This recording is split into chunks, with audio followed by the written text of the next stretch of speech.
السلام علیکم ورحمت الله وبرکاتہ. دوستانو یو ځل بیا موږ ستاسو خدمت کې راغلی یو او د پاره د دې چې تاسو له یو اهم پیغام درکو. یو نوې وظیفه م راوړې ده چې تاسو ته وښایو.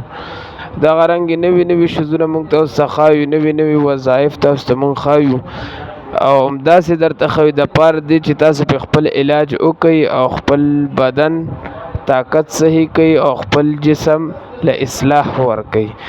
نو د هغې نه اول تاسو ته موږ دا وایو چې دا زموږ چینل سبسکرایب کړئ او کامنټ هم وکړئ، لایک هم ورکړئ که خوښ هم شي. او بله دا خبره چې اول نه تر اخره پورې لازمي وګورئ او ضروري وګورئ.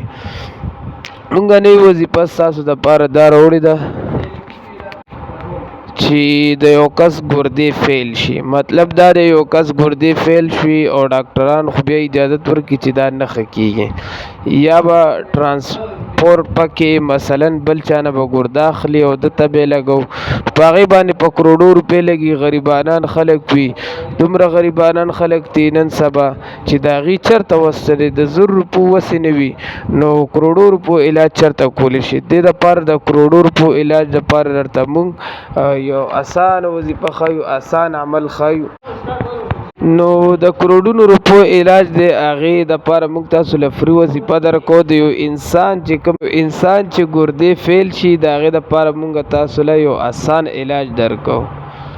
نو دغه رنګې ډېر خلک وي د ګردو بیماران دي، په هسپتالونو کې پراته دي، علاج یې نه کېږي او روزانه ډایلاسیس کېږي او ټول خلک پریشانه دي، پیسې چا سره وي نه، ګرده څوک چاله ورکوي نه. نو عزتمندو یو اسانه وظیفه در کوم، یو اسانه نسخه درته ښیم. لپاره د دې چې تاسو موږ ته صرف یو دعا وکړئ، 5 وخته لمونځ کوئ، په هغې کې موږ یادوئ. نو هغه وظیفه دا ده چې تاسو به سوره رحمان په 20مه سپاره کې مشهور صورت دی، نو که سبق هم ویلی وي ډېره ښه ده، نو دا سوره رحمان وایي. او بله خبره دا ده چې سوره رحمان نقش ورته ویلی کېږي، هغې دپاره موږ سره رابطه ضرور کوئ. او بله خبره دا یاد وساتئ، دا څومره وظایف چې موږ درکو تاسو له، د دې اجازت ضروري دی. زموږ نه به اجازت تاسو اخلئ، زموږ نمبر باندې به تاسو رابطه کوئ، هله به دا چې کوم دی شروع کوئ. ورنه که بیا څه نقصان در ورسېدو، څه خلاف کار وشو، نو بیا به د دې موږ ذمهوار نه یو. نو دا زموږ وظایف اجازت سره متعلق دي چې اجازت په تاسو خامخا اخلئ. نو سوره رحمان نه دی، سحر او ماښام دې ورلوئ او دا د ګردو مریض پې دمئ، همداسې دې پې هم دمئ. دم کولو طریقه څه ده؟ په لاسونو دې چوف کړي او لاسونه دې په ټول بدن د مریض راکاږي، او یا دې د مریض په لاسونو چوف کړي، مریض دې په ټول بدن باندې خپل لاسونه راکاږي چې یو ځای هم ترې پاتې نه شي. او بل دا چې اوبه دې پې هم ورله دم کړي او هغه اوبه دې مریض روزانه څکي، او سحر او ماښام دې دا سوره رحمان وایي. نو الله رب العزت پر ده فیل شوي ګردې د الله په فضل سره دا به الله روانې کړي، الله په دې کې طاقت واچوي. په قرآن کې الله رب العزت ډېر طاقت یې خوستی دی، خو چې کله پې ستاسو یقین او توکل وي، یقین او توکل او بروسو ساتئ، انشاءالله الله رب العزت په شفا درکړي.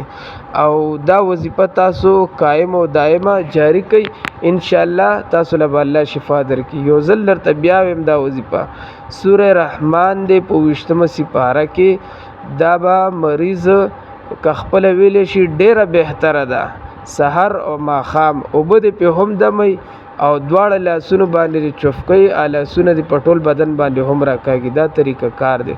او که مریض نه شي ویلی، تکلیف ورته سبق هم ویلی وي، بیا دې ورله بل څوک وایي، هغه دې دا پې دمئ مریض او په لاسونو دې چوف کوئ، ټول لاسونه دې په مریض باندې راکاږي، او یا دې د مریض په لاسونو باندې چوف کړي او مریض دې خپل لاسونه په ټول بدن باندې راکاږي، او اوبه دې پې ورله هم دم کړي، سحر او ماښام دې اوبه دمئ او هغه دې څکي. الله رب العزت په دې سره شفا ورکړي، د ده فیل شوې ګردې به الله رب العزت روانې کړي. او بل د دې نقش د سوره رحمان دی، د هغې دپاره موږ سره رابطه وکړئ. چې کله دا نقش یو ځای شو، دا یو ځای شو، نو الله رب العزت په خامخا تاسو له شفای کامله عاجله درکړي. د الله رب العزت په کلام کې طاقت دی. نو دا ویډیو وګورئ، که خوښ هم شوه نو خامخا لایک وکړئ او زموږ دا چینل سبسکرایب کړئ. دا غټ خدمت وکړئ او دعا راته وکړئ چې فایده درکړي. جزاکم الله خیرا.